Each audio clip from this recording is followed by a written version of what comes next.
Vols are back. Yeah, they had us the first half, I'm not going to lie.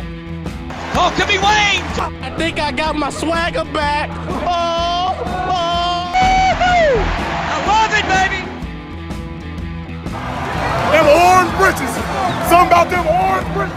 Tennessee wins! Brought by Tennessee, Jawan Jennings. Jennings makes the catch. Ball hit high in the air into right field. Going back is Sayre.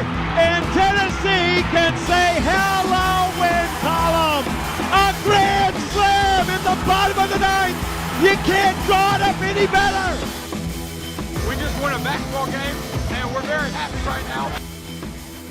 I made up my mind. I don't expect to ever look back. I'm going to stay at the University of Tennessee.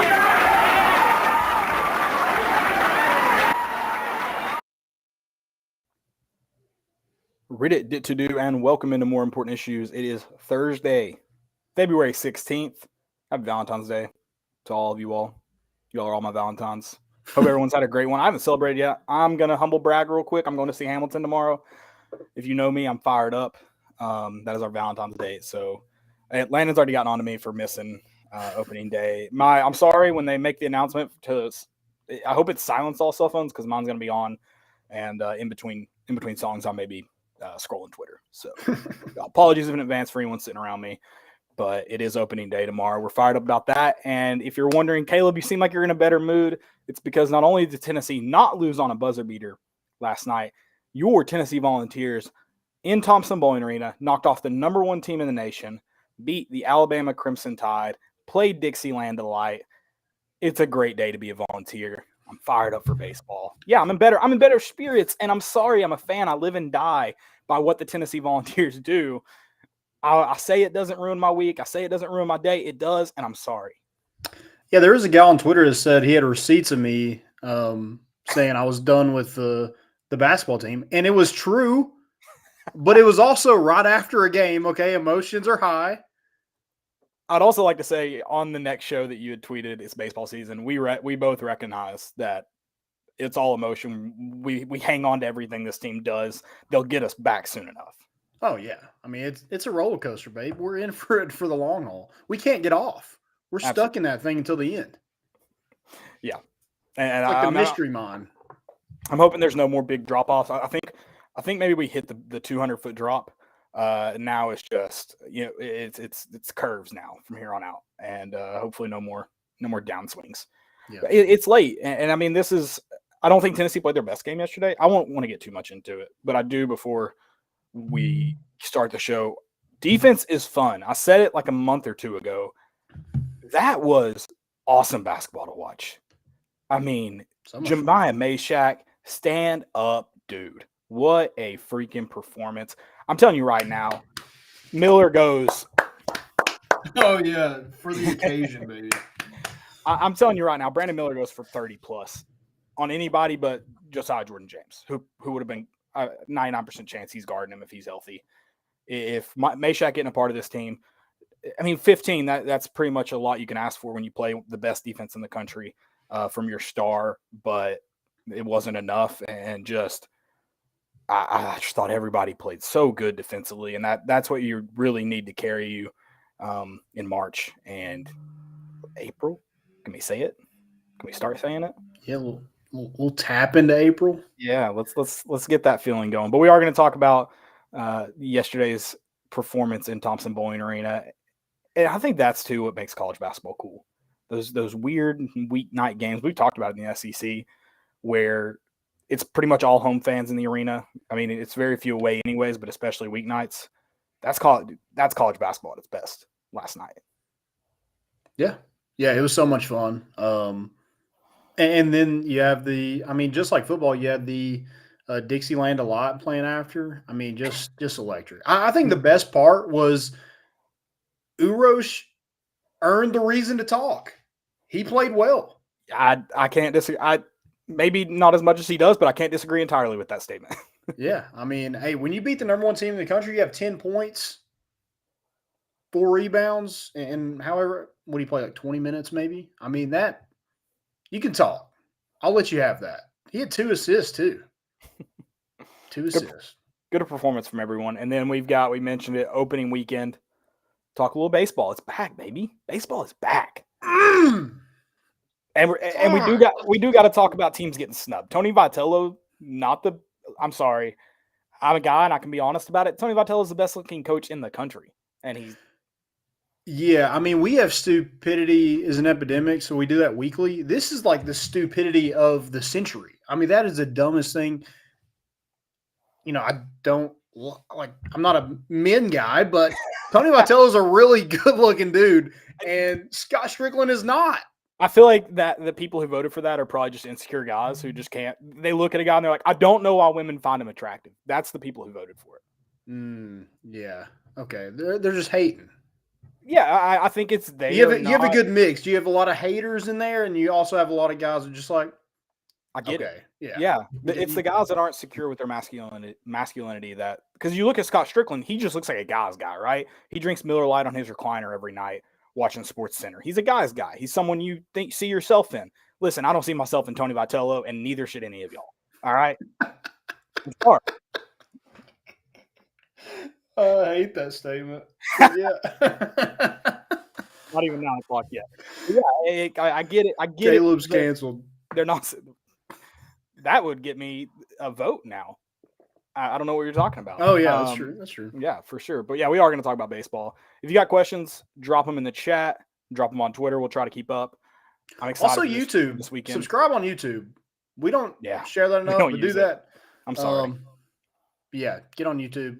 Well, our live videos are on YouTube, though, right? Yeah, we're on YouTube right now. Yeah, get on YouTube, subscribe. I think we only have 55 subscribers, so if we can get that up to like 60, maybe we'll give away some baseball tickets. I'm going to be 100% honest. That's pretty good for how often we use YouTube. That's true. It's honestly really good. That's true. We need to use it more. I don't know if our boy Austin's in there tonight. I don't know if he's in, based on his text messages to me today, I don't know if he's in highest spirits for this weekend.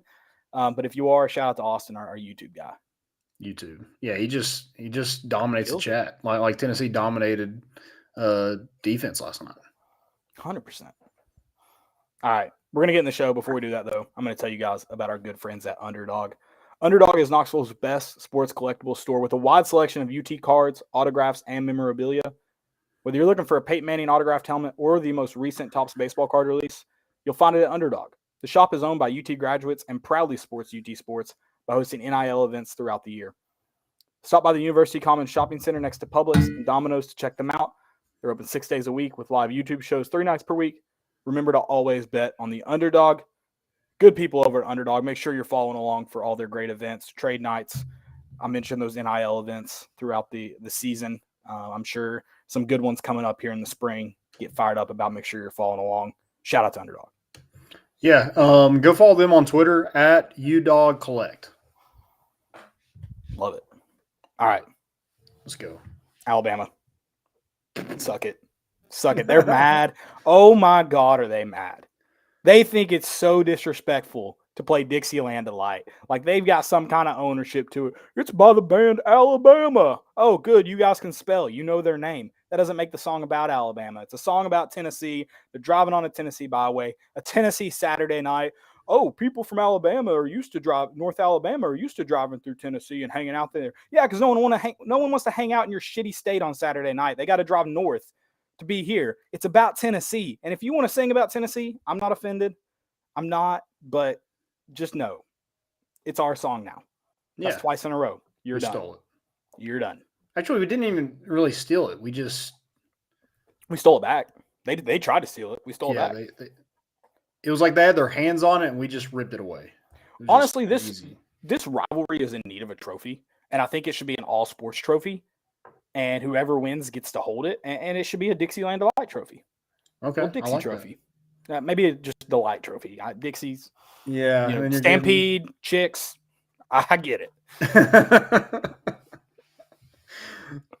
Yeah, I agree. And since Tennessee has definitely been, had way more success the past couple of years than Alabama has had. But the fact that Alabama has gotten to this point, I think it just makes the rivalry so much better because it's not just a football thing anymore.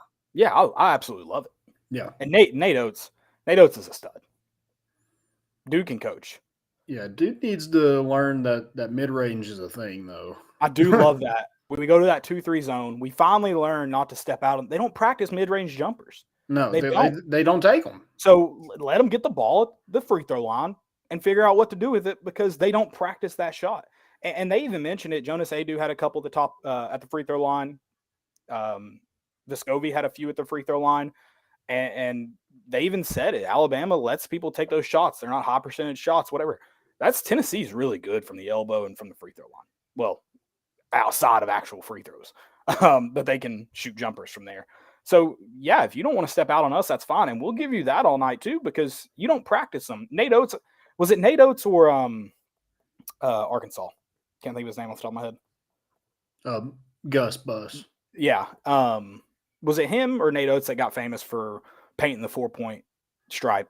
Eric Musselman. That's right. Muss Bus. Yeah. Was it him or Nate Oates that got popular for that, though? They value the high percentage shots, but they don't let you take those in practice, and that was a hindrance for them last night. Yeah, I think it's Nate Oates. Nate Oates is 3 points or free throw line or layup. That's it. Yeah, they don't practice it, and like you said, that 2-3 zone is great. It's also great for us because if they do get break down that 3-2 zone, they're trying to get to the rim for a layup because they're not taking a mid range, and then you have a true rim protector in Jonas Adu that's standing right there. That's why he was able to have 3 blocks, and nothing came easy for Alabama because he was standing there in the middle. Yeah, and that's the thing too is they want to. I mean, obviously that 2-3 zone's not incredibly difficult to break down, especially when you're not playing teams that live and die by it like Syracuse. But it's incredibly difficult to break down when you're telling them we don't want the ball at the top of the key because that's how you do it. You get it into someone at the free throw line and play from there. And Tennessee was finally the first few possessions they were trying to make a play out there or in there, and they weren't flying outside. They weren't protecting down low. And when they learned to just let that guy do whatever he thinks he can, it worked. And we were able to just go defend the 3. Like you mentioned, Urosh and Adu did a great job being that rim protector down low and just kind of inviting pressure. And yeah, first off, I don't think we necessarily needed to get away from our man-to-man, especially when Jemiah Mashak was in the game. But they did a great job switching it up and going to that 2-3 at times, and it was very effective. Yeah, and going back to Jemiah, I mean, wow.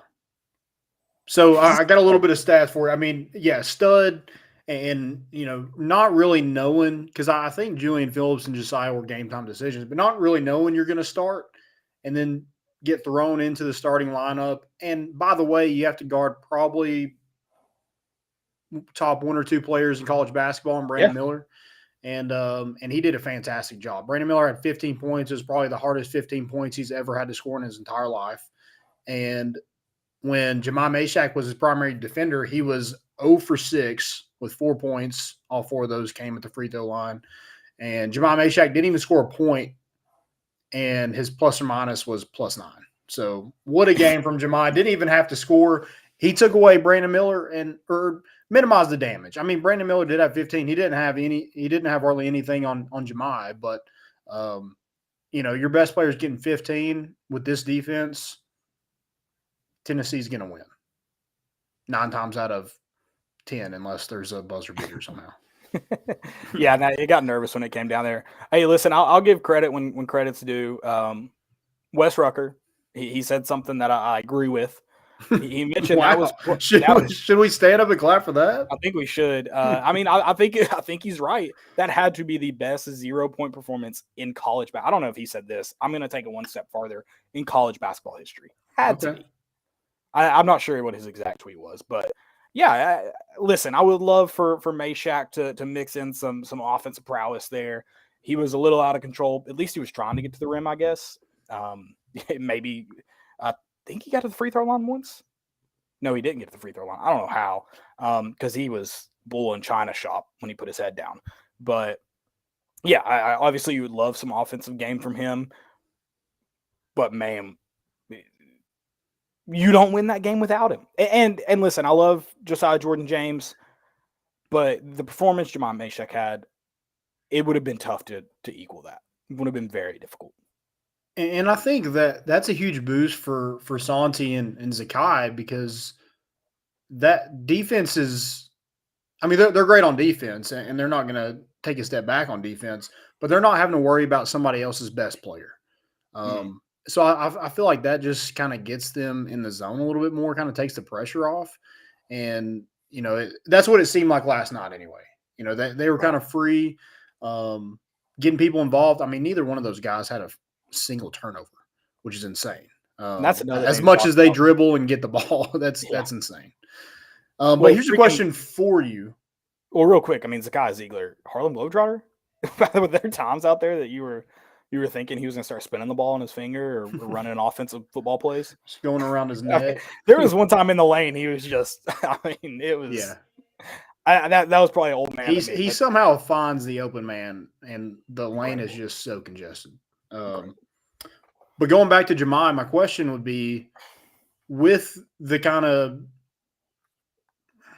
I don't know, struggles this offense has, is that a game plan? If somebody has, a stud that's probably not a 5, do you just put Jemai Meshack on them and let them take him out of the game? Just if Josiah Jordan-James isn't healthy, yeah, you do. I think he's your starter. You put him on their best player, and you make him uncomfortable from the get-go. Yeah, I absolutely do. With Josiah Jordan-James, I don't know if Meshack can do that every night. I don't. Maybe he can, but he doesn't give you enough on offense where Josiah Jordan-James does. So, yeah, I do, though. If this is our roster for the foreseeable future and based on what we saw last night, I'm going to go with Josiah at least doesn't play. I think even if Julian Phillips is good to go, I'd like to see him in the starting lineup. So what does that look like to get Meshack in it? I don't know. But I'm also, who on Kentucky's roster is that your worry? Maybe Shibwe. You're not going to put him on Shibwe. So maybe that's what I said. That's not a true 5. Yeah. Right. So that's why. So I don't know what it looks like Saturday if Phillips is healthy. But yeah, I certainly think if Josiah is healthy, you got to have Meshack in there from the get-go. Now, I also think it's going to be – I think you got to value the rotational piece you have in Meshack. Josiah's coming out off their best player. I think it's got to be Meshack in at least your first sub for Josiah. I think it's got to be. Mm-hmm. Yeah, I agree with that. He earned his stripes last night. Sure. Earlier in the season, I thought he was going to earn some playing time. He was getting to the rim. But yeah, just the offense just isn't there to be consistent in this league. But hey, if you can play defense, Rick Barnes is going to find a way to get you on the court. Especially if you're playing defense like that. I mean, that was the ball game. Defense was the ball game. Tennessee forced 19 turnovers for Alabama and turned those into 26 points. Tennessee had 8 turnovers. Alabama just had 2 points off those turnovers. So, I mean, that was the difference. Just them getting after it. Javon Quinterly, as we speak right now, he probably had 3 other turnovers just since we started the show. I mean, that guy was a turnover king. What in the world? I thought he was going to be like really like it seems like he's been there forever. Kind of like John Petty was, but I mean, he's gotten worse. I watched him play 2 weeks ago, and I thought he's going to eat us apart. He does a great job of getting down towards the rim, putting his head down, getting to the basket, and I really thought this guy's going to kill us. Yeah. And Tennessee just reminded me that our guards are quick, and you can't just get around them even if screens are set. It's not as simple as that. And I mean, I think Quinterly, I think he's a little hot and cold, but I don't think he has that night. Is his night great anywhere else in the SEC? I don't think so. I think he was off, but I don't think it's that bad against any other team in the SEC. I really don't. It's Tennessee's defense, man. They're that good. They were able to first off, shout out to the refs. Way too many foul calls, but they did let us play and let both teams play for the most part. And I want to see that in college basketball. Listen, the basketball's a physical game, man. And I hate the refs that see contact and want to put the whistle in the mouth and get guys to the free throw line early. I hate that. And they let this one play out. They called a few things weird, but for the most part, let it play out. Let it get physical. Alabama was just as physical back. And I loved it. And it was 2 defensive teams that went toe-to-toe. And I don't know. It wasn't a greatly officiated game, but at least they let them play for the most part. Yeah, I agree. Yeah, I don't understand the Alabama fans saying anything about the officials. I mean, that was Well, fouls were even, by the way. The last actually, I don't know how much. I need to look. Depending on how much they fouled late, Tennessee might have had more fouls called on them. See if I can flip that. I think we had 18. We had 18 to their 21, but how many of those came late in the game is what I'm saying. That aren't real fouls. You're intentionally fouling. That's not real. Right. And in fact, it's probably close to even, but in fact, I tweeted it. I am going to complain about the refs because I've got one thing. If I see another foul before an inbound where time doesn't come off, I'm going to lose my crap. I hate that. Why does every team not do it if it's legal? Yeah. It happened again last night. It's insane, dude. It's insane. So they had 1, 2, 3 fouls, 18-18. 3 fouls intentional at the end. 18-18. What are you complaining about? Yeah. Well, and Alabama fans, they were the first one to say something when Tennessee lost to Georgia and we had the number 1 ranking for a week. Hey, karma's a big old bitch. Listen, I love it. I want to keep hearing them cry, but it's dumb. They're dumb. Yeah, agreed. Man, I don't know where we're going before. It's been a rough 4 months for Alabama fans against Tennessee. Yeah, and listen, hey, I would be doing the same thing if I'm in your shoes, but let me remind you, if you were in my shoes, what you'd be saying. History don't matter. What happened last night? I don't even want to talk about what happened. I don't even want to talk about what happened in October. Who cares? What happened last night? That's history. That's history. Yeah. What happened last night? Also, I don't know who they had to pay to get Tennessee off their baseball schedule, but good on them. Yeah, because they ain't making it to Hoover. Yeah, check must have cleared. Your best player put on orange this year, guys. Yeah. You hate to see it. Also, a big thing for Tennessee. We mentioned Adu, but their our post players play lots out. And I thought you needed that from them. Their post presence isn't incredible. I thought you needed it. No, and I thought you needed it. So that was big to see for sure. Yeah, because they want to shoot threes, so they have guys that can shoot threes. They have some. I think they have, a guy that's like 6'10", but he's never in the paint. So that they had hardly any paint points whatsoever. And if they were, they're probably layups from guards. That they weren't like big men. Yeah, Jonas Adu coming in there having a double, 3 blocks, 4 offensive rebounds. I mean, that's your 5. He's your starter from here on out. And man, what a presence he was. He has a lot more control too, as a rim protector. And so he's not going to give up the ugliest of fouls. He might have a dumb one here and there, where he comes down trying to make a block, but he's not making dumb ones often. Yeah. And I think we are kind of Alabama's Achilles heel. I think they do have trouble with size, and Tennessee has a lot of size. Now, it's not like we have size and everybody's a rim protector, because that's just not the case. But Jonas Adu is your true rim protector. And he was phenomenal last night. I mean, those where he popped out at the free throw line and hit some of those. I mean, they just let him have it. And he's got to shoot those too. And I know they're not always going to fall, but you got to shoot them. They'll fall eventually. And that I do want to talk about Tyreek Key too. Not his night. I'm glad he shot. Rick Barnes said he has to shoot, especially when he's open. He wasn't chucking up dumb shots. He took the open ones. It wasn't his night. He's got to keep shooting. I thought he was very effective defensively, though. I thought he got it done on the defensive side of the floor. Oh, yeah. If Tennessee hits some open shots, it's a blowout. I mean, that was Rick Barnes' whole speech. Yeah, at halftime was, guys, we're open. Like, we got to hit open shots. Yeah, and that's another thing, too. Another thing he preached was effort. The effort in the first half was phenomenal. I mean, like I said, just fun basketball to watch. What was your tweet about Brandon Miller? Jemai Meshack knew what he ate for lunch or something. I mean, dude, He was in his face. That's fun basketball, man. Oh, yeah. Like, that's so much fun to watch, and I loved it. And Rick Barnes said you can't ask for better effort. Shots are going to fall. I agree. And the shots didn't necessarily come this game, but you did hit some big ones. I mean, Vescovi in the corner. Was he playing horse? He was jumping to the student section at times and still hitting them. Dude, he's unreal. Again, I think a lot of that is pressure, not having to worry about, the top NBA draft pick and Brandon Miller. I got to guard him on the, as soon as I shoot this basketball, I got to make sure where he's at and everything like that. It was taken care of. So I do think it took a lot of pressure off those two guys. Both of them had 15 points, Zakai and him, and 0 turnovers between the two. I mean, that's mind-boggling to me. Is as much as they get the ball and dribble, to have 0 turnovers between the two of them, that's unreal. I mean, that's two of the best guards in the country right there. Yeah, 100%. We do have name me a better duo.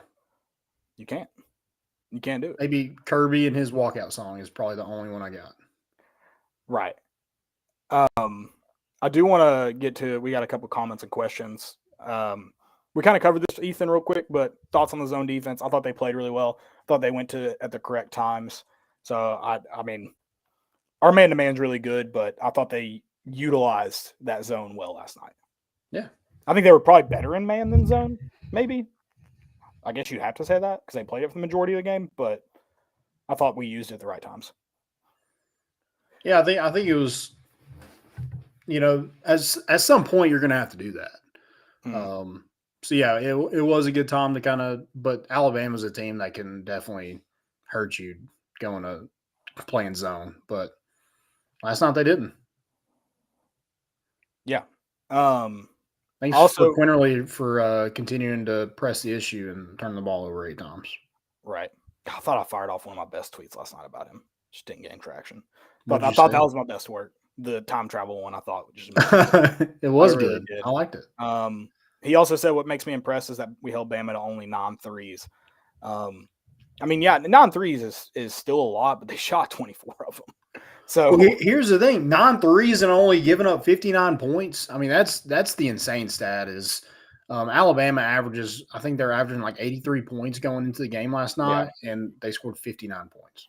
And I think that was. I mean, yeah, they defended the 3 ball really well. Tennessee did, but I think what they did better is they protected the rim. It goes back to our bigs playing really good. Mm-hmm. They weren't giving up anything easy, and that's what they're looking for is threes or layups. So taking away half your game is good. I mean, Ethan said it too. Half their shots were made from 3. They had nothing inside, nothing. And so to take away half their game, and you did a good job containing the 3 as well. That's huge. Ethan also just said Purdue went down again. They lost to Maryland. I saw they were down when we started. So, thank God I didn't bet on them. I was thinking about it. I didn't put in any bets today. I think I'm done. I think I'm done for a while. You want to go to Vegas next week? No. God, no. I'm feeling it, man. I'm feeling it. There's no one feels it in that place. I think Javon Quinterly should probably head out there just to see. I mean, his leg's got to change at some point. God, there's no way. That I think was the craziest thing to me is how poorly Alabama handled the ball, and they're not a bad basketball team. So you tell me what made them do that. That's how good Tennessee's defense is, man. Yeah, like I think Jay Billis mentioned it is like Quinterly is driving and tries to go behind the back with somebody right. Like that was what? Yeah, that was dumb. That was dumb. You deserve that. You try to do that, you deserve a turnover. I'm sure Alabama fans think we fouled on that play. So 100%. Gumps. But tough schedule ahead going to Kentucky.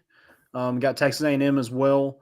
2 really good basketball, or I shouldn't say really good basketball teams, but definitely games you could lose. You already lost Kentucky. You got to get that one back.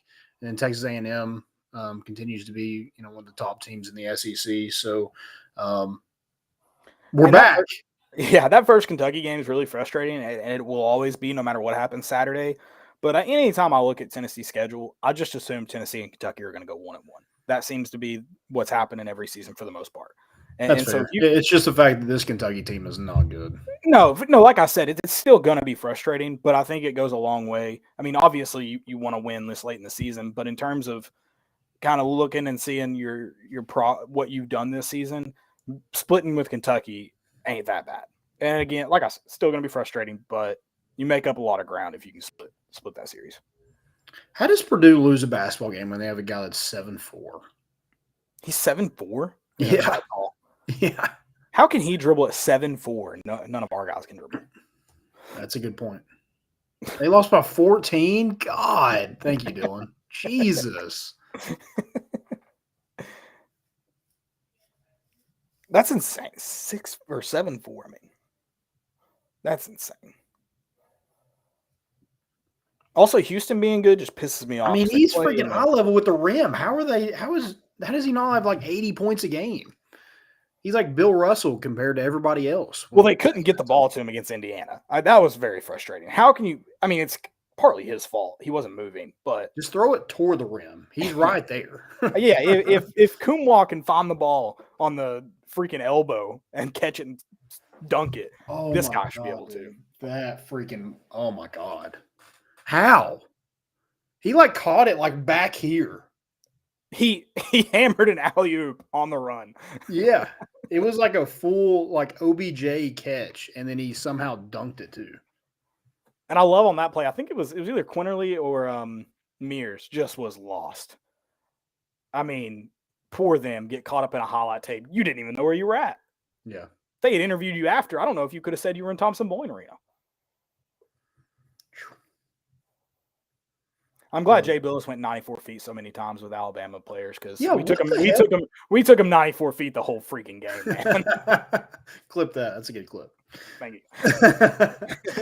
But yeah, just like that, we're back. They brought us back. Please God, win Saturday. I'm gonna be really mad. That made up a lot of ground for me in this basketball team, and I think this team is, especially their defense is so good. It is one of those where it's almost deceiving. We know their offense is what it is, like we just do, but their defense is they can beat anybody in the country, but simultaneously lose to anybody in the country. And also, I'm sorry, I don't want to hear it. Missouri is not a bad basketball team, but they're not good, and it's so frustrating because half of those shots they shot shouldn't have fallen. I mean, some of them were shot in the rafters. We used to have this kid where we played pickup in high school, and if you told him to shoot it, he would shoot it. That's what it looked like. He'd be on the bench, and you tell him to shoot it, he'd grab the ball and shoot it. And that's what Missouri looked like. He would. Anywhere. Joe says more of that, less shooting threes. I mean, yeah, definitely rather have dunks than shoot threes. Take the easy points. Yeah. I don't know if I think it's just hard. It's just hard for us to get to the rim.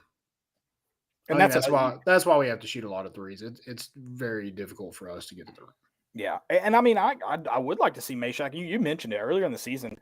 You felt like he was, I think it was the Kansas or USC game. I can't remember which one. One of those in the Bahamas tournament. He was our only guy getting there. Him and Julian Phillips, I think that was USC. And you're thinking, man, he could be really, maybe not a starter, but he could really benefit you putting your head down and getting to the rim. And he just couldn't do it last night. I don't know. Maybe he finds it down the stretch. I'd love that. Yeah, Julian Phillips is kind of the guy that you need to be that guy to get to the rim. Right. And he does it at times, and then he just kind of disappears. I mean, obviously it's disappeared now. He's not playing, but like the first, I forget what game it was. Maybe no, he didn't play against Vanderbilt, did he? Maybe Missouri. No, maybe it was Vanderbilt, where he started the game off, got right to the rim, got to the free throw line, hit two, and then I think did it again and got fouled, and then after that, that was like all of his points for the night. Yeah, it certainly is. You got to have someone that can do it, especially in March. So we need someone to find it. Now, like I said, even though with your defense, you're going to be in every game. So I'm also going to mention hit your free throws. I'm glad we got them down the stretch, but 64% is going to lose you a lot more games than it wins you. Hit your free throws. Yeah, Toby Awaka definitely needs to shoot 1 billion free throws a day. Yeah, I'm down. Someone tweeted it. Hey, take a couple days off. I'm good with it. I don't think you need to. I think film can carry this team through. I think you're just at the free throw line, man. Yeah, it was nice for Santi to finally knock some down. I didn't realize he just missed one. I thought he did miss two, but yeah, good to get that groove back.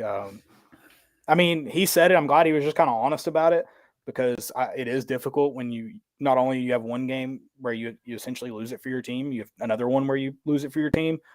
That's mentally tough to walk in there. It's the same shot every time. Mm-hmm. And somehow you got to step up knowing you have not hit them and make the net. That's difficult. Yeah.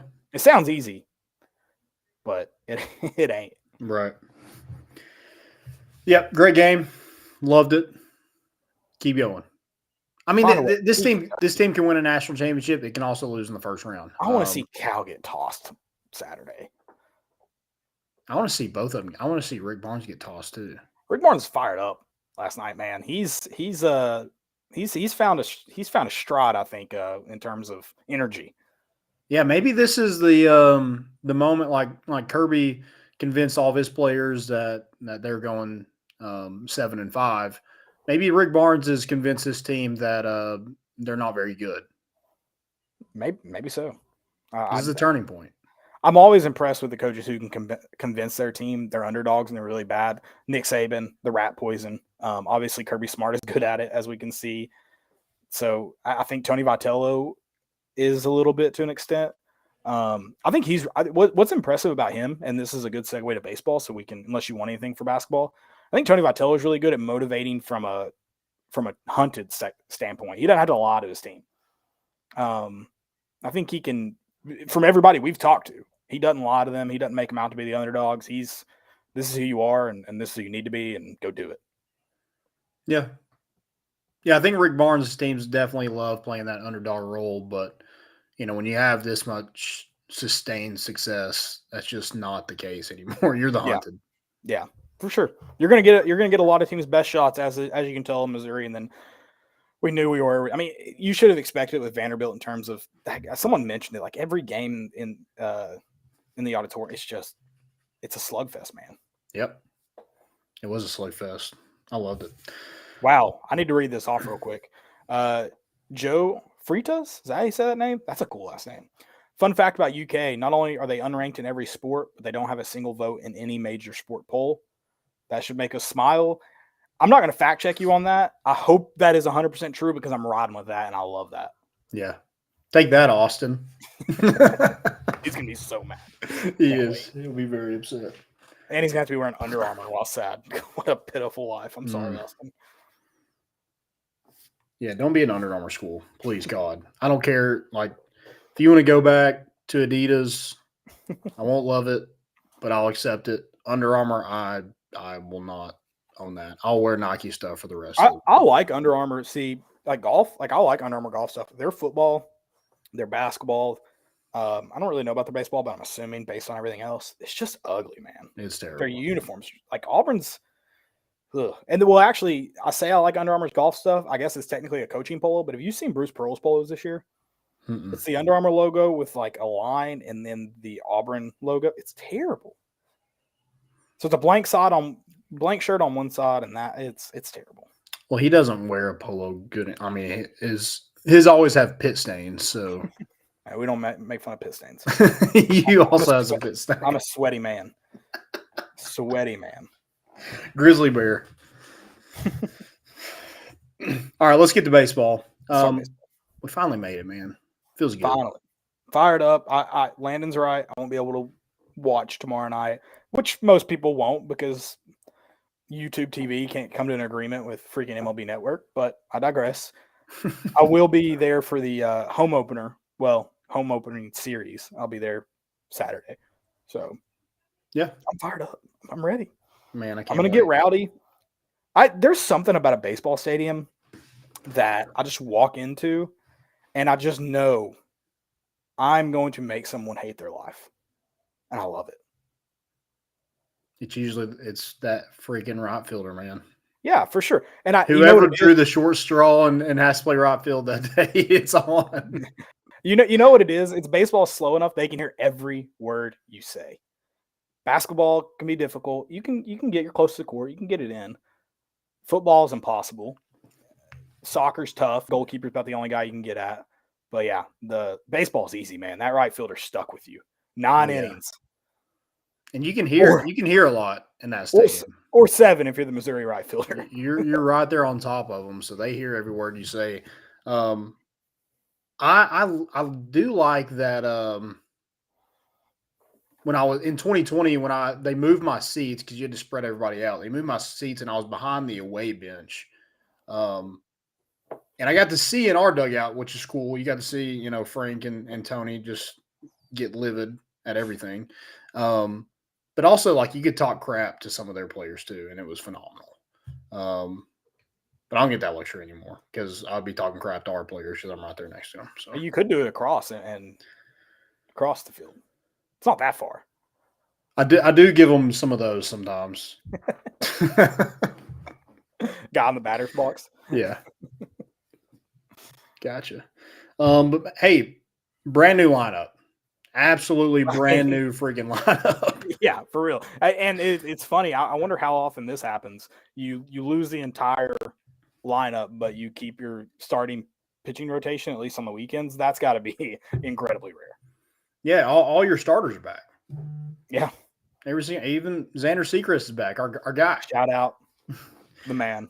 But yeah, it's going to be a lot of fun. I mean, deep outfield, you got tons of talent in the infield. You mentioned the starting pitching it's the top rotation in the country, and it's not even close. If somebody wants to argue, I can point at Frank Anderson and just be like, and we have the best pitching coach, so whatever you say is irrelevant. You're probably gonna be dumb. Yeah. I do love too that this is a very veteran lineup still. New guys, but you also have Zane Ditton in there, Maui Huna. You won't see him till Sunday, but Griffin Merritt too. Guys that are studs that transferred in that have all played a ton where they came from. And that's not to say that the guys that have been at Tennessee haven't seen the field, but the other guys we're talking about have played weekend series. Yeah, and looking at the outfield, you mentioned Griffin Merritt. He got suspended or ejected after the final out in his final game at Cincinnati, so he had to sit 2 games. I love it. Yeah. I mean, that did Tennessee just call him before they even? I'm sure they keep up with him, but maybe someone just walked in and was like, "Hey, have you seen this? Let's give him a call." And then they're like, "Oh, yeah." I mean, he'll fit right in. Yeah. So him and Frank, I'm sure, will be sitting somewhere watching the game somewhere on Friday right? night. They can't be on site. Huh? Hotel, right? They're not even allowed on site. Yes. So yeah, probably at the hotel. Maybe there's a bar. Yeah, I was going to say. He's a graduate, so he's probably 21. So transfer. Maybe find a good bar near the hotel. And do that. That would be. We do need to start traveling because I can't imagine this is going to be the last time anyone has to not go to the stadium. So we need to start traveling, and anytime a player has to sit, we just need to be like, hey, you need to come watch the game with us at this bar.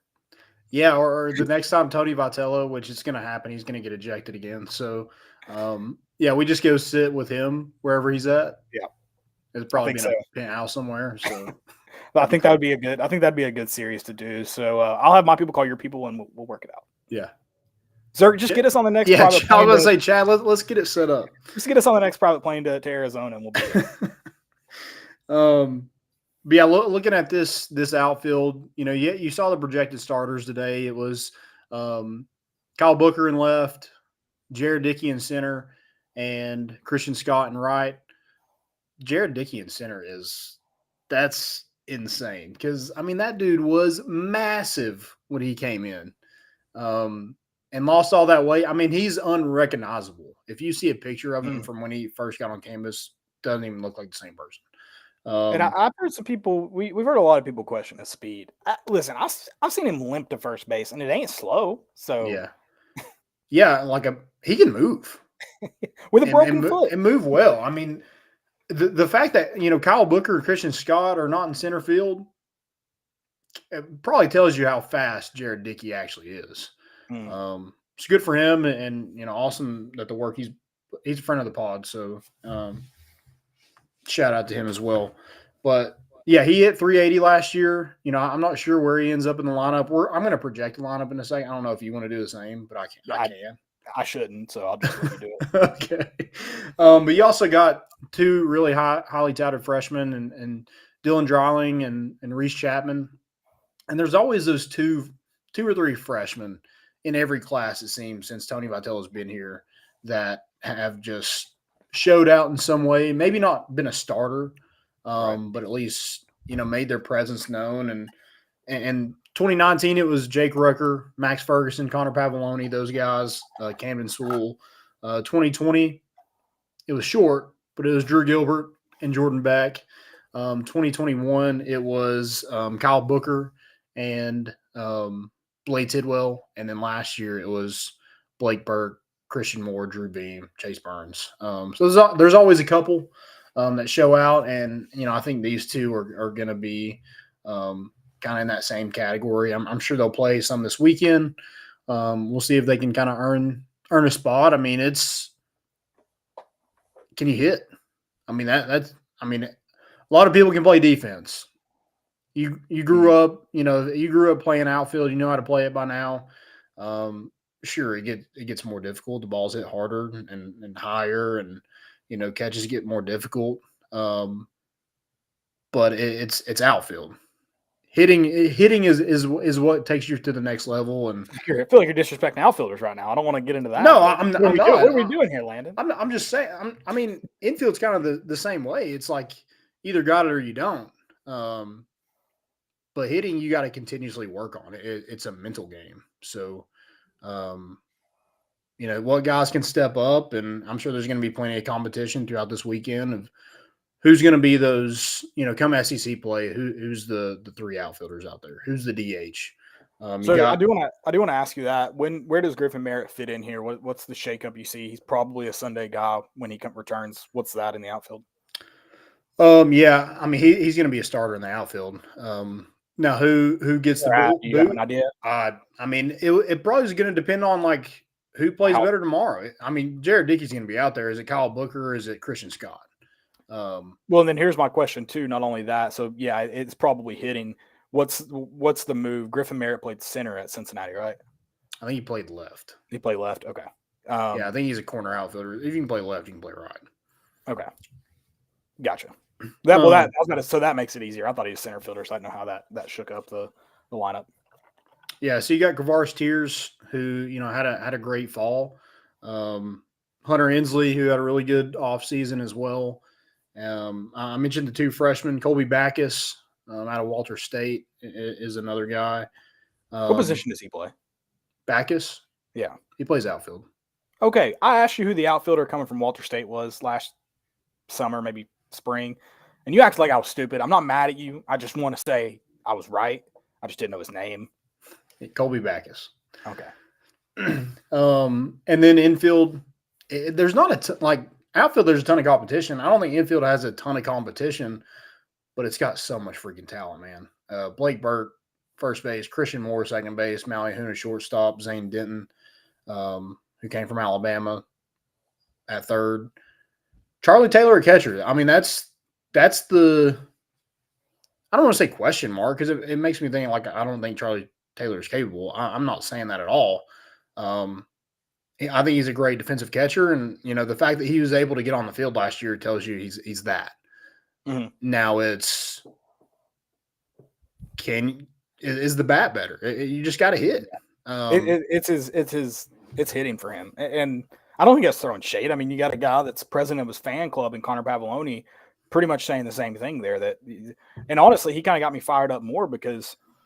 Yeah, that sucks to lose that spot, but if you have a guy like Charlie Taylor, the way Connor Pavoloni's talked about him, and I mean, we saw some of that in regionals. If you have a guy like that behind the plate, you feel better about giving that up. But yeah, if he can put that together, I think that just makes you feel a whole lot better. Mm-hmm. Yeah, and it also kind of helps, like, if you're a great defensive catcher, hey, you have one of the best pitching staffs in America. The bat doesn't really matter that much because. Mm-hmm. I mean, if you score 3 runs, you should be good, right? In most games, you should be good. So, I think one of those guys is probably toward whoever it is Charlie Taylor, Cal Stark. One of those guys will be your catcher.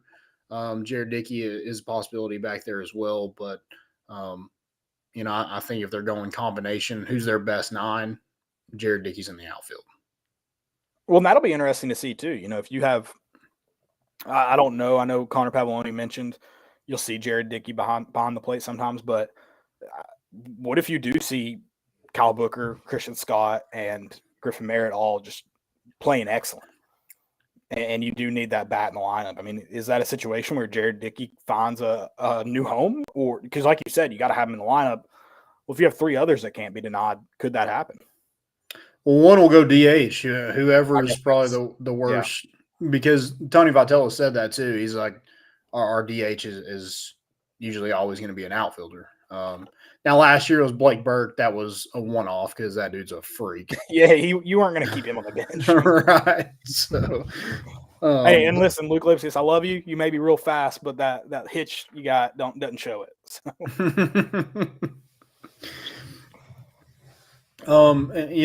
We mentioned the weekend rotation. It's Chase Dollander, Chase Burns, Drew Beam. I'm interested to see kind of those guys. Dollander's your ace. There's no doubt about it. He's the top pitching prospect in college baseball. But is it kind of by like matchup? Or do you think you go into Friday and just, hey, we're winning Friday, and then we're going to take care of them Saturday, get it over with, and Drew Beam's going to get that sweep? Or do they kind of mix it up kind of like last year? Chase Burns was the Friday night guy and Dollander was Saturday. I don't know why you would switch it up right now based on what you had last year. Now, I don't know what happened in the fall. I don't know what would happen, though, to cause you that. I don't see you going away from that just based on that. Because, I mean, Dollander was your best throughout the season, too, and you never saw that switch. Yeah. So I don't know. He is the projected starter for Friday, but I don't know. I'm interested to see kind of where how that plays. I guess it doesn't really matter, but right. But are they playing that? Are they playing this weekend like a series? Because it is 3 different teams. Arizona's probably your best team. Them are Grand Canyon. Yeah, that's probably true. Yeah, maybe go your best team first. Yeah, that's a good point. I didn't think about that, but yeah, I'm interested. I don't know how that works out. I don't think there's a bad way to structure them. They're studs. And Dollander said it the other day. He was like, Burns and Beam are Friday night starters on like any other team. Right. And another thing too that kind of, I guess, fascinates me is the right way to say this. On a team like this that kind of has that attitude, they carry it with them every time they're on the field. You've got some silent assassins on the mound. Like you had Chad Dallas, who is just boisterous. I mean, when he struck you out, you not only knew it, you were reminded of it. Mm-hmm. And these guys just seem the quieter type. And it's a real kind of interesting yin and yang to everybody behind them and the way they carry themselves. So I mean, they're good. They're good. And I'm sure they know it, but it's just interesting how they carry themselves. Yeah, I think that's interesting to me is like, who's the personality on this team? Drew Gilbert had enough personality for everybody in the lineup. It might be Griffin Merritt. Yeah, it might be. But I've heard him speak, and he just doesn't seem like that type either. So, maybe this is a completely different team. Let's stop the comparison. I know that it's just going to come with the territory, but it is completely different. The 9 in your batting order is going to be totally different from last year. When we're talking attitude, I mean, we've met Maui Ahuna, got to talk with him. Does seem like a quiet guy, but I'm not going to forget. I mean, dude went toe to toe with the entire team of who was it? Turks and Caicos or whoever in the. Yeah, that's true. I forgot about that. All those guys are like 26 years old, and he went toe to toe with everybody on the field. So he may have enough too. We might be a little quieter, but we're definitely not scared of anybody. No. Yeah, it's going to be fun to see kind of how, and we didn't even talk about the bullpen. Tony Vitello said this is the deepest bullpen they've ever had. And someone I'm excited for, and I don't know when we'll see him, and he hadn't been talked about a whole lot. He was when he first joined the team. Zach Joyce. No one said it, but there have been people have alluded to it. They've kind of given that. Don't forget he's Ben's twin. Well, here's the thing. Like I've heard some stuff, and it's like, well, he's not Ben. He's Zach. I mean, he throws mid-90s, got some control. Yeah. Got more of a. He has a fastball, slider. I think he's working. I think I read where he's working on a cutter as well. So I mean, he's going to be fine. I'm not expecting him to come in and throw 106, but I have heard the nudge, nudge. He's a Joyce. Yeah, I mean, he can throw it for sure. Right. And he's working with Frank Anderson. He's going to be just fine. Yeah, this bullpen is nasty. Seth Halverson, who can be a long reliever. Jacob Bimby, who we've heard a lot about. He's a JUCO guy. Wyatt Evans, who was a freshman last year, a big lefty. Jake Fitzgibbon, who's another lefty that they really like. Camden Sewell, who Mr. Do-It-All, ice in his veins, Gator Killer, whatever you want to call him. He's back and once more. I think and then Andrew Lindsay, who that's the name I keep hearing. Andrew Lindsay.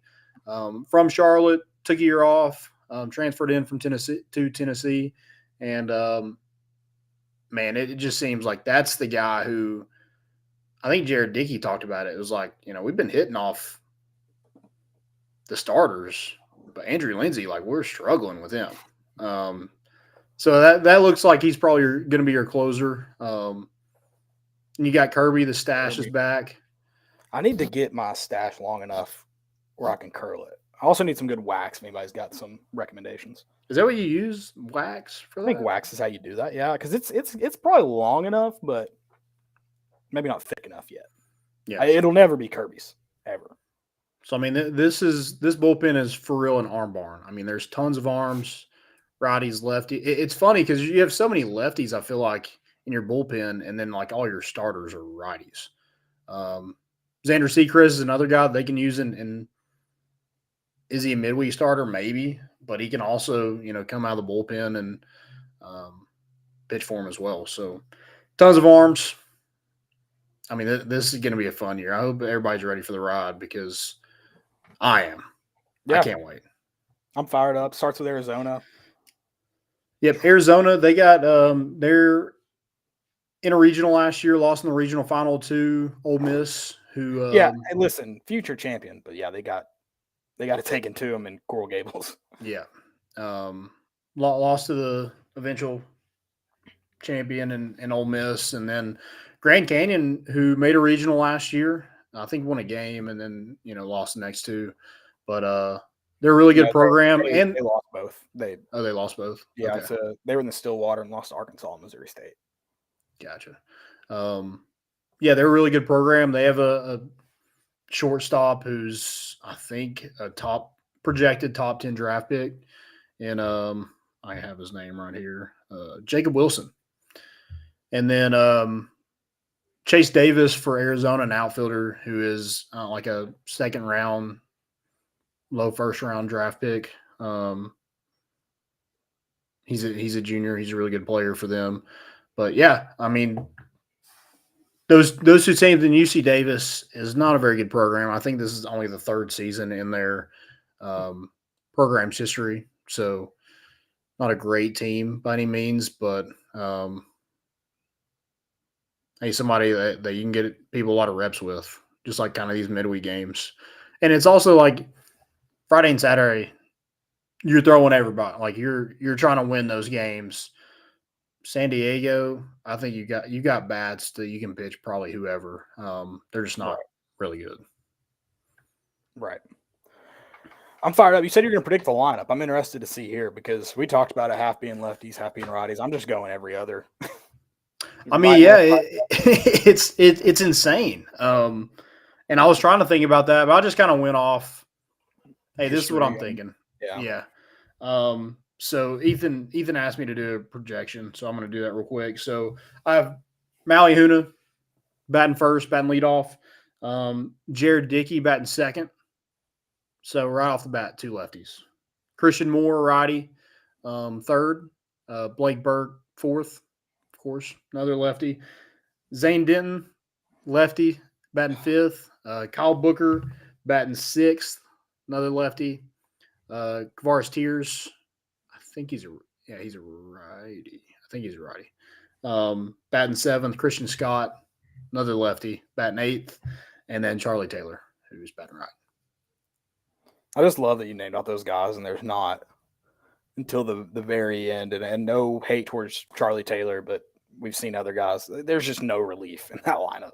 Oh, yeah. I mean, and then Griffin Merritt comes back on Sunday. So, he'll be thrown in there. He hit 19 home runs last year.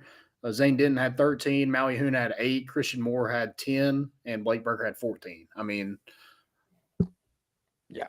Last year, I know we had a ton of home runs. And with that run rule, we probably don't have as many in conference games. But there's still going to be a lot of long balls hit. Now, this weekend, you're playing the first game is the Salt River Fields at Talking Stick. It's the only MLB stadium on Native American land. It's a pretty big field. I think right and left is like 330 something, or 340 something maybe. And then Grand Canyon is a lot like Lindsey Nelson, kind of a smaller field. And then the one against UC San Diego is a larger field as well. So I'm assuming you said Salt River, only MLB. It's training facility, I assume? Yes, for the Diamondbacks and the Rockies. And I forget the one that we're playing at on Sunday. Sunday.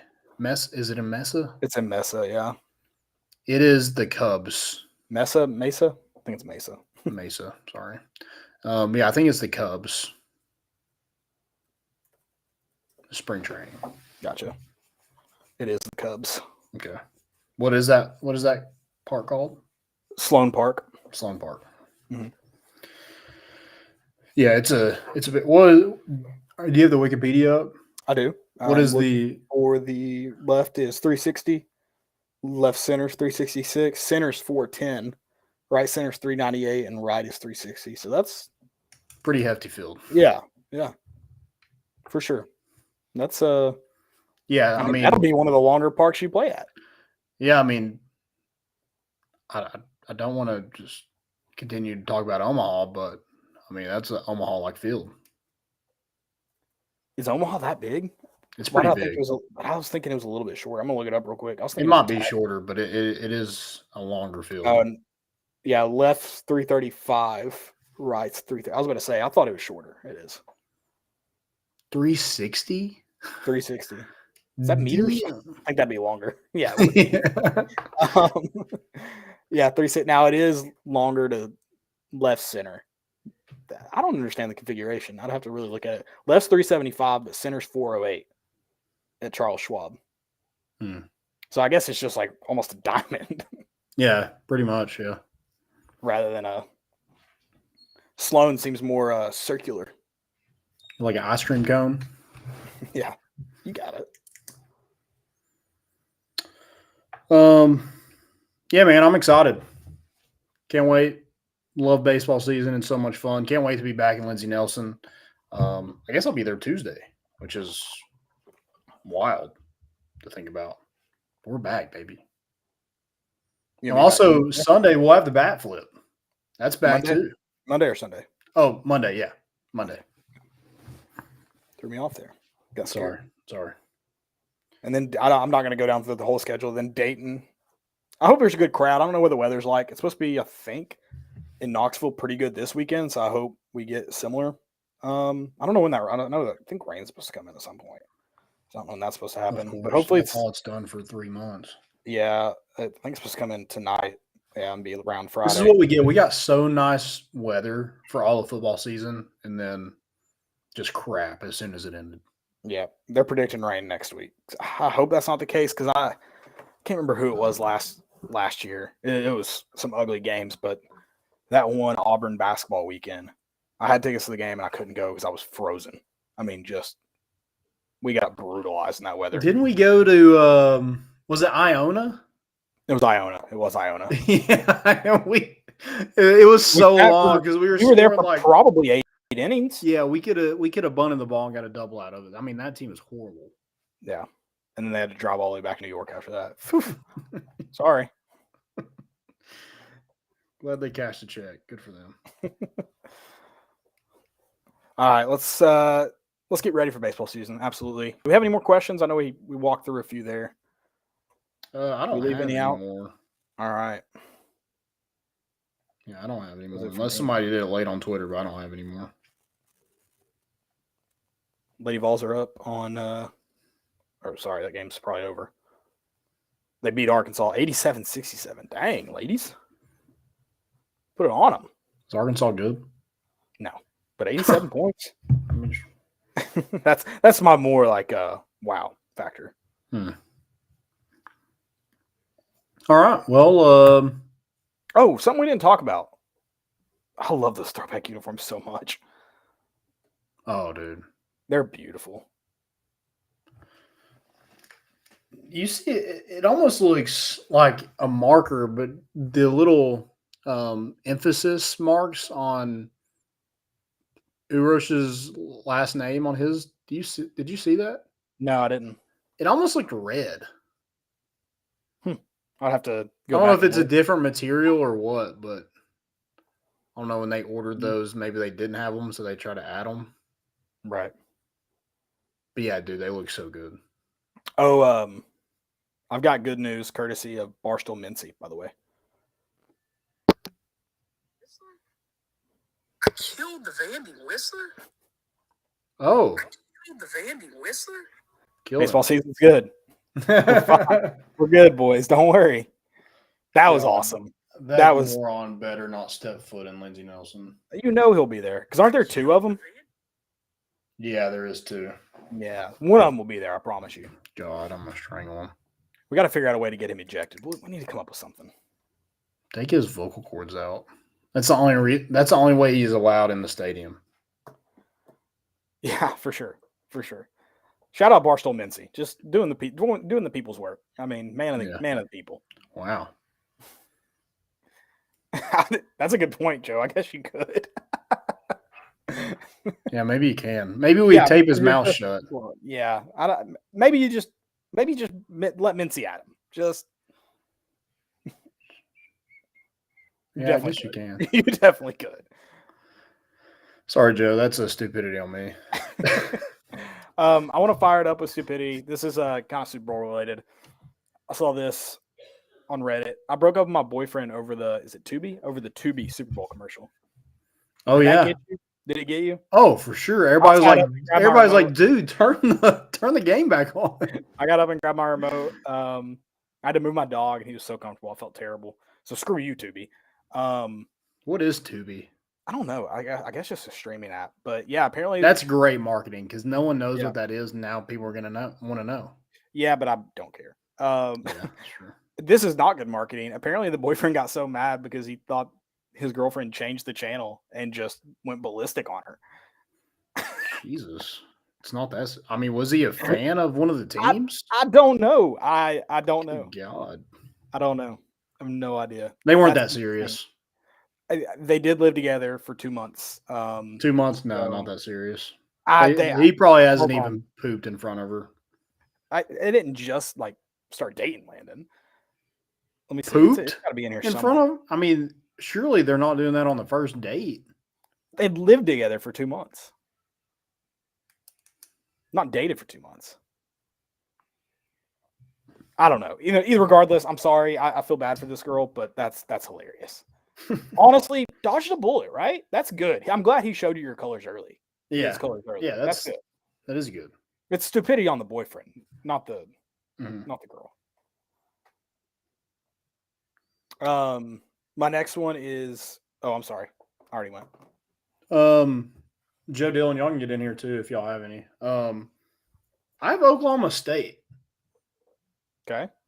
You're just gonna brag about your turf grass on Twitter before like anybody like sees it or anything like that. I mean, that turf was terrible. I didn't see it. You didn't see the everybody turf falling? Sorry. Yeah. Sorry. I was the idiot there. Someone had said it on Twitter. They're like, turf isn't grass. It is grass, by the way. I immediately thought of artificial turf. So I thought you were talking about something with Oklahoma State. Well, it's like regular grass. It's like a mixture of regular grass and greens. Like No, golf. it's like two Bermudas combined. I read about it. Okay. Let me see if I can look it up real quick. But yeah, the funny thing is, I'm with you about that because you don't know what. Lost Caleb. Potato internet. We're getting close to finishing an episode without it happening. It was weird. Yeah, there it goes. God bless. This man can't even afford a router. Yeah, I just don't like it. Like you can't. It's just so. You just knew it was gonna mess up as soon as. There he goes. He's back. Yeah, no, I agree. Oh, God. Did you readjust the potato? Do what? Peel it. The potato. What potato? My Wi-Fi. Right. This isn't my Wi-Fi. To be fair. But no, every time they brag about installing new turf for games, they're like, we installed it 2 weeks ago and it sucks. So I don't even know if it's the turf's fault. It's the fact that they installed it 2 weeks before the game. Every time they do that, it's so dumb. ESPN called it golf grass. It's not golf grass. What do you mean? So like regular grass, I guess regular Bermuda turns like completely brown when it's not in season, right? Yeah, but this is in Arizona. Bermuda would grow right now. It's all about heat. But this was they've been like doing this for a year. From what I understand, it's something to do with golf and regular grass. Like it's a mixture between the two. So I mean, golf grass is just like there's different types of Bermuda, but yeah, most golf fairways is going to be Bermuda grass. Yeah. Okay. So I'm trying to find it. It's two different types of Bermuda. It's a hybrid Bermuda, and it's supposed to be good for heavy use. That's why it's supposed to be good for football fields. It's supposed to sustain heavy use. It's called Tahoma 31. It was developed by the USGA. So the guy at Oklahoma State works with the USGA and developed it. So it's better prepared to handle cold, disease, and wear.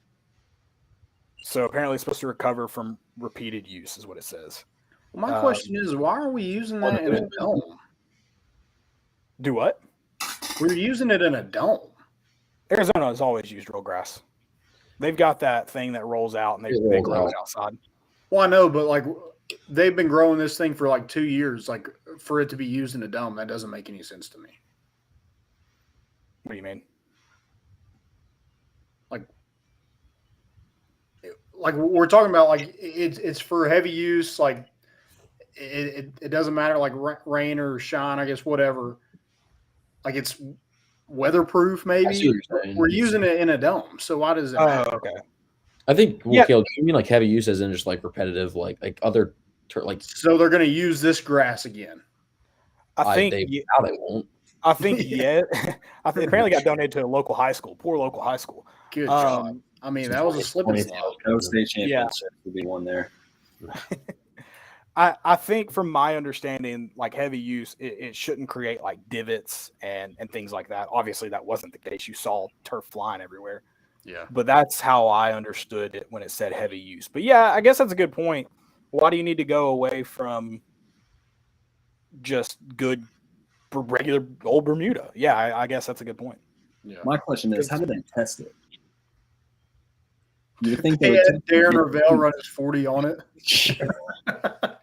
That'd be a good way because he's going to get injured on anything. Test inspection with flying colors. That's No, I mean they. So like the way it was grown is very, very common for fields. So like UT after Garth Brooks, they bought Bermuda like new, or I don't think they use Bermuda. But anyways, they bought new grass. It's grown on a sod farm and then brought in and rolled out. Like that's very common. That's what every field does. But I agree with you that I don't understand why you install it 2 weeks before. I think that's very dumb. It doesn't, like, of course it's going to just fly up. It hasn't had enough time to take root. Yeah, I don't understand it. I don't understand. Apparently everybody likes Arizona's playing surface, so why change it out? Yeah, I didn't understand. They didn't play in the playoffs. It's had plenty of time to. They said it'll take care of. Green enough. It didn't look as good. It wasn't green. I'm like, what? Do it literally every other turf situation does. Yeah, it's like, I mean, Paint the it, Eagles right? are playing on it. Their whole uniform's green. How much green do you want? Yeah. Well, just paint it, just dye it. Every golf course does it. Plenty of football fields touch ups. Why? Like it's not. I don't know. They do that. They do this all the time, and it's obviously I don't know. And they also spent $800,000 on it, which I guess is like nothing to the grand scheme of things, but Yeah. it's an expensive one use. Also, the Sodfather, that whole situation. I don't Oh, know. yeah. Isn't he a Kansas City guy?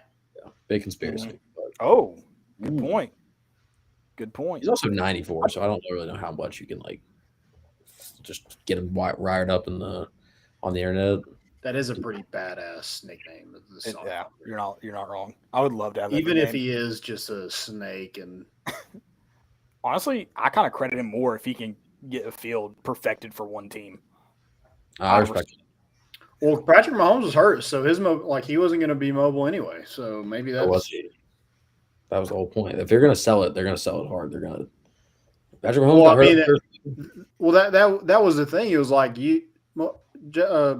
Patrick Mahomes doesn't need to move, so he's not slipping everywhere. Jalen Hurts does need to move, and he's slipping. Yeah, it's valid. They had to do like a whole bunch of. The Chiefs seemed prepared. That was like the whole thing I heard. The Chiefs seemed very prepared. Eagles obviously weren't. They were changing cleats a bunch. Yeah, had to switch to some harder spikes and everything. So I don't know. Conspiracy. Any other stupidities? We've kind of been on this for a while, but yeah, I do. I just thought it was stupid that Oklahoma State just tweeted that out like right before it just became a whole mess.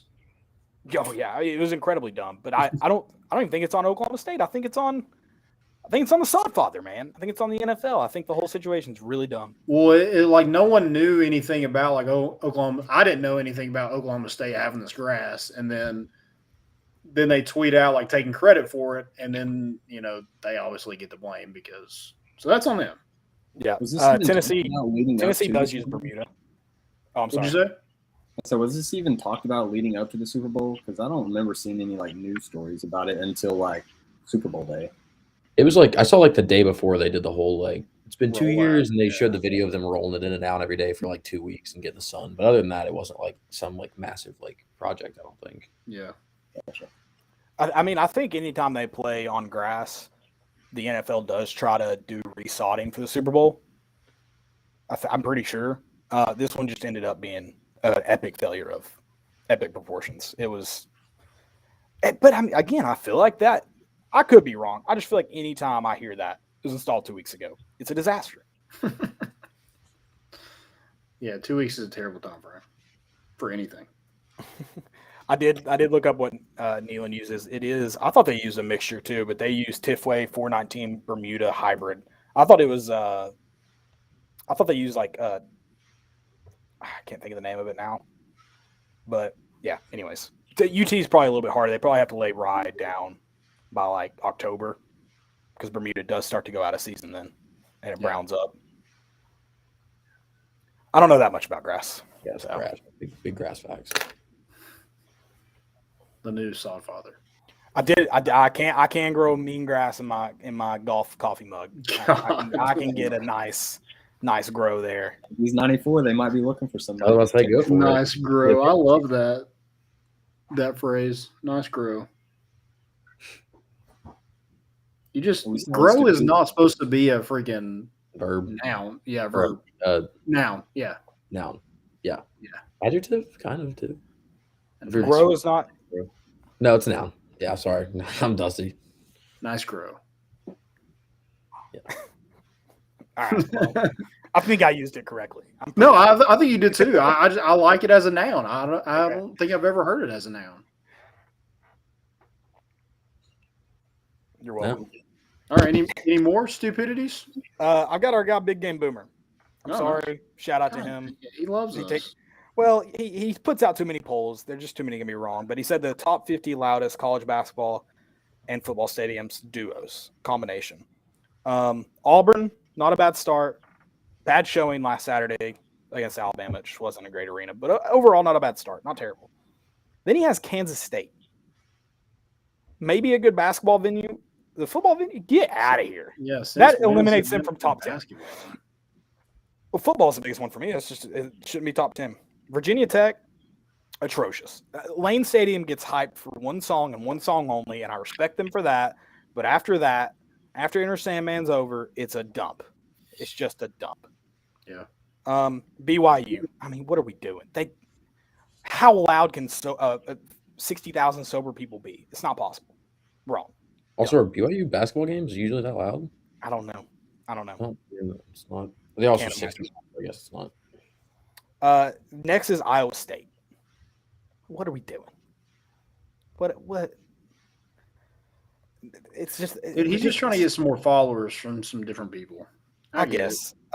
Michigan State, not bad. They should probably be higher than the other four schools I just named off. Arkansas, not terrible, but football, they should never be top 10. I don't think basketball brings them up enough. I'm sorry, not top 10. West Virginia, that's probably one of his better ones, ranked at number 8, excuse me. Probably one of his better ones. West Virginia gets rowdy. I respect them. Mountain people, we love mountain people around here. They're crazy, burning couches. Purdue? I mean, just say this is a basketball list. Just say it. Purdue football stadium. That's ridiculous. Hey, it's got a train track around it. Good for them. It's to imitate them getting run over every game. Where was Pitt? Jeff Brom? Pitt is not on here. Oh yeah, they are. They are. 37. What are they? 7? 37. Oh, 37. Where's Tennessee? I feel like, granted, they play in an NFL stadium, so like how rowdy can it looked really bad when the upper bowl is just like not touched. But where's Tennessee in this? They are number 12. Yeah, Tennessee's top 10. I'm sorry. I get it. Thompson's not always hype, but there's not many SEC schools that Arkansas is one of the few SEC schools that night in, night out, they're rowdy.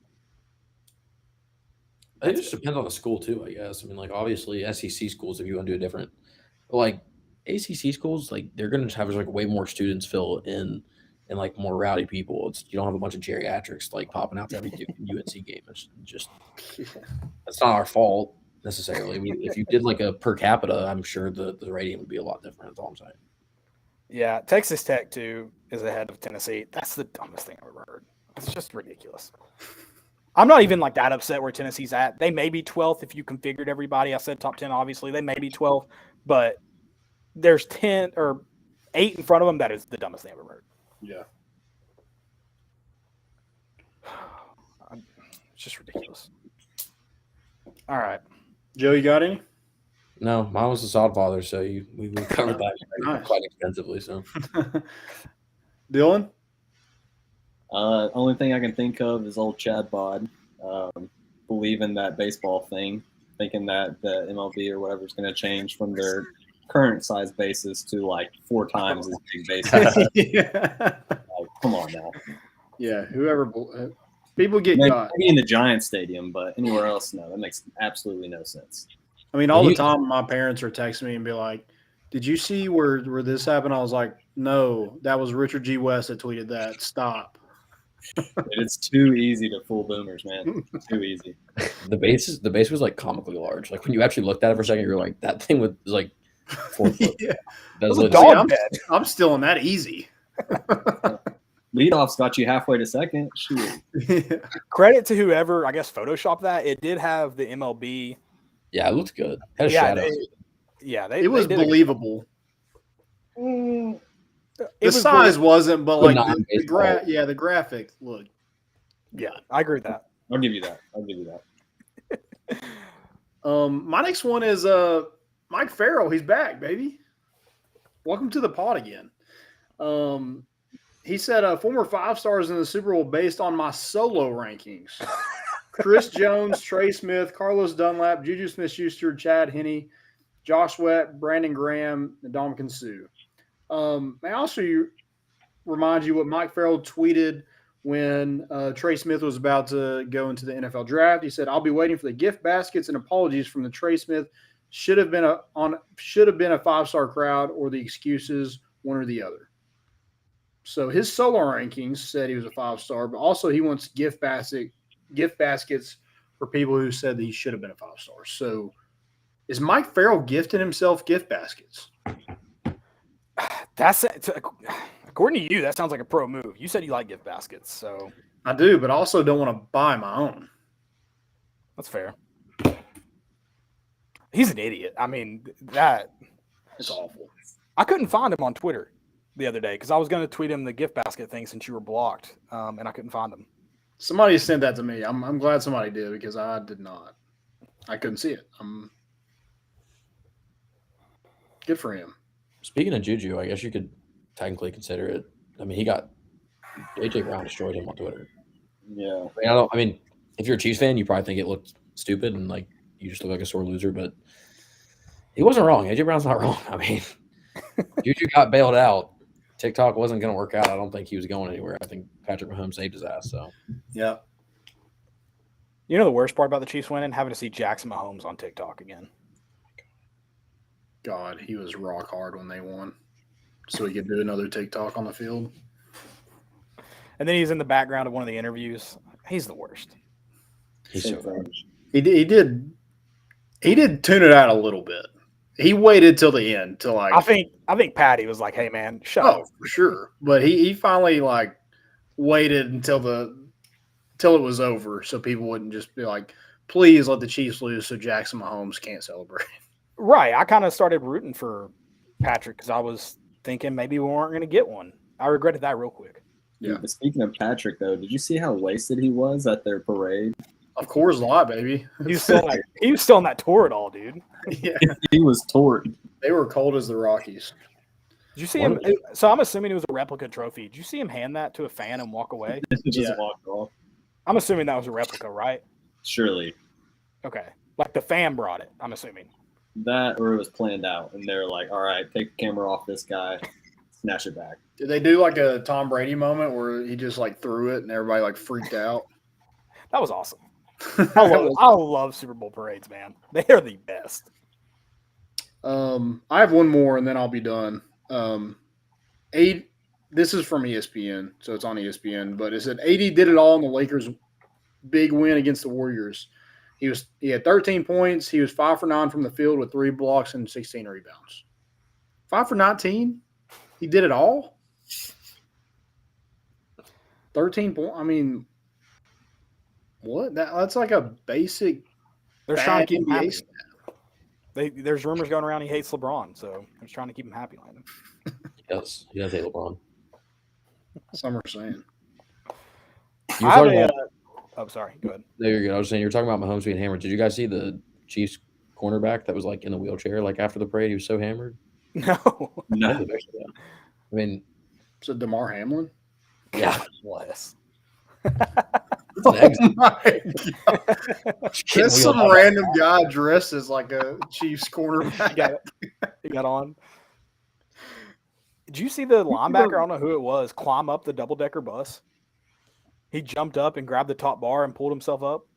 Yeah. Somebody's He gonna also end up, bent the Crazy bar. parade. somebody's gonna end up dying on one of those things. I would love nothing more. It would be awesome. Just think about the storylines that would come out, dude. Somebody died? If Stetson Moore ever wins a Super Bowl, he will be the one. Stetson Bennett? In it, jeez. Stetson Moore. That's the guy that was out. Yeah. Our guy Stetson Moore, he comes to the tailgates. Stetson Bennett would probably thankfully get arrested before that. He's knocking on random doors and get to the wrong car. Yeah. I've got a – I'm sorry. I thought we were done. Go ahead, Dylan. Oh, no, you're fine. Have you guys watched Full Swing on Netflix? I watched the first episode. Dude, it's awesome. It's pretty good. I love it. It's good. It's a little weird. It's not chronologically like Yeah, it's not like it doesn't like F1? they jumped straight up at the PGA Championship like Justin Thomas. It had nothing like it didn't go in order, but that's also for like the build up effect. Like, well, they tell different stories the whole time. Like you'll see Justin Thomas Yeah. throughout it, but it goes away from him. I can't remember who's Yeah. after Spieth and Thomas, but yeah, it goes away from him. But it's good. it is weird. I would have liked if it was like in like chronological order, like just over a season, and like you weren't focused on one specific player. Like you just like pick the top. Was it 10 episodes? You just do like I think top so. 10 like tournaments And then like I don't even know if that would work for Masters. I feel like the Masters wouldn't even let like a Netflix crew like film there. But I mean, for the most part, it was pretty good. It was like some weird parts where it's like par and it explains like what par is on the screen. I'm like, okay, they're just trying to like fit to like the. But I feel like you should at least understand like the scoring system if you have any interest in that at all. Right. But I get it. They do film with the Masters though. They have Phenol going in to get his. Oh, do they? Number and stuff. Yeah, that's good. Well, yeah, I know they're trying to because they came from the F1 Drive to Survive or whatever, and like I know people that I mean I don't know literally a single thing about F1. So I'm sure it's kind of like that. Landon looks so upset we're talking about golf. I'm just listening. Shout out Tiger Woods. I haven't seen F1 or Full Swing, so I have no clue. You need to watch Full Swing. There's a lot of good stories on there, and then it's pretty interesting. The live stuff is. Is Peter Malnati on there? They do talk about him because he was. What group was he in? His name is mentioned because he was in a group with someone. I can't remember who. But he's doing well this year too. He played well recently, didn't he? Yeah, he plays fourth. Him and Stallings, who's also from he's from Oak Ridge, but Knoxville, they were paired together on Sunday. Where was that at? What tournament that was. It would have been at the Waste Management Phoenix Open. Was it Waste Management? Was it that? If it was recently? Last, yeah. No, I think it was a couple weeks ago, and they were paired together on Sunday, and they were both towards the top of the leaderboard. Yeah. What was that? Whatever. They're not. It's irrelevant. But yeah, Malnati he's tied for 14th right now. He started the day in the lead and was kind of killing. He's been doing well lately. Nice. Shout out. All I know is his son has a way better golf swing than I'll ever have. So 100%. It was the Rocket Mortgage. Is that what it's called? Yeah. Mortgage. It was the Rocket Mortgage. They were paired together on Sunday, and they were both up the leaderboard. I don't know exactly where at, but yeah, they were paired together on Sunday. No, that was a long time ago. Okay, I don't know when this was. I just did a quick Google search, and it gave me 2020. So, oh, nice. COVID year doesn't count. It does not. Yeah, they were playing golf in July of 2020. Jeez, I really thought we were shut down a lot longer than that. It's open air. I'm for complaining. Yeah, they didn't really shut down that crazy for golf. I guess they did like a little pause, but credit to them. Shout out PGA, just spread the disease. Good for them. They don't care. All right, that's all I got. Landon's tired. Guys, we'll be back Sunday. We got to get this dub Saturday, please, for the love of God. Both teams. Baseball and basketball. I'm begging you. Yeah. I do care more about basketball, though, right now. Like Saturday, basketball is way more important to me. Well, yeah, it means more. Just. All right, guys. Thanks for listening. We will be back on Sunday with hopefully talking about a lot of wins this weekend. And have a good Friday. And we'll see you back Sunday. And then we got the bat flip on Monday coming up. So plenty to listen to, plenty to tune in. Go check out our good sponsors at Underdog Collectibles. Love those guys. Go check them out. Dog Collects. We're bringing the boat in, and we out.